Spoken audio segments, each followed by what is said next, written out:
Welcome back to another rushed game review. Dragon Age Inquisition is a third game in the Dragon Age saga developed by BioWare Edmonton and published by Electronic Arts. Does the game still hold up today in 2018, and is it worth it if you still haven't played the game? The answer to both of those questions is a wholehearted yes. I love the game and would highly recommend it to any RPG fan. My review would be on par with major review sites, and I would give it a 9 out of 10. The thing I enjoyed most was how this game felt like a true role-playing game.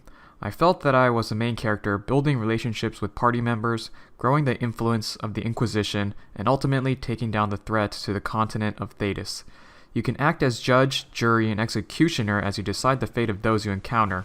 After beating the story, I immediately want to restart the game and play through it all over again, thinking about each choice I made. Even though the title might suggest this game is more of a standalone from Dragon Age 1 and 2, you'd be mistaken. The game has a separate story but builds upon the world of gods, Darkspawn, and the Fade set up in the previous games.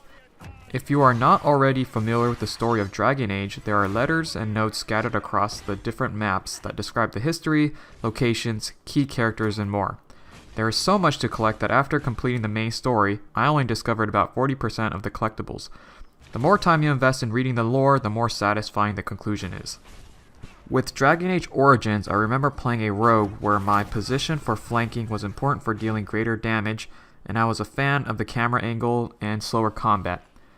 This time I played a tank warrior trying to build guard and taunt enemies to absorb the damage for my party.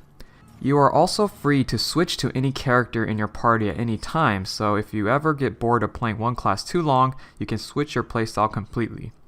On top of that, each character has a unique specialization tree so that even your characters of the same class feel different.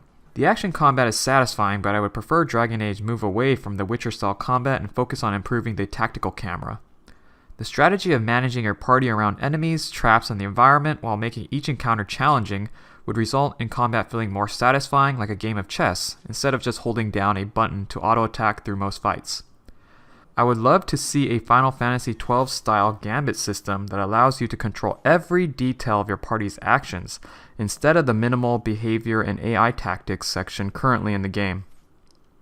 In my opinion, in order to experience a full story and the most satisfying ending, you would need to purchase the DLC of the game or purchase the Game of the Year edition.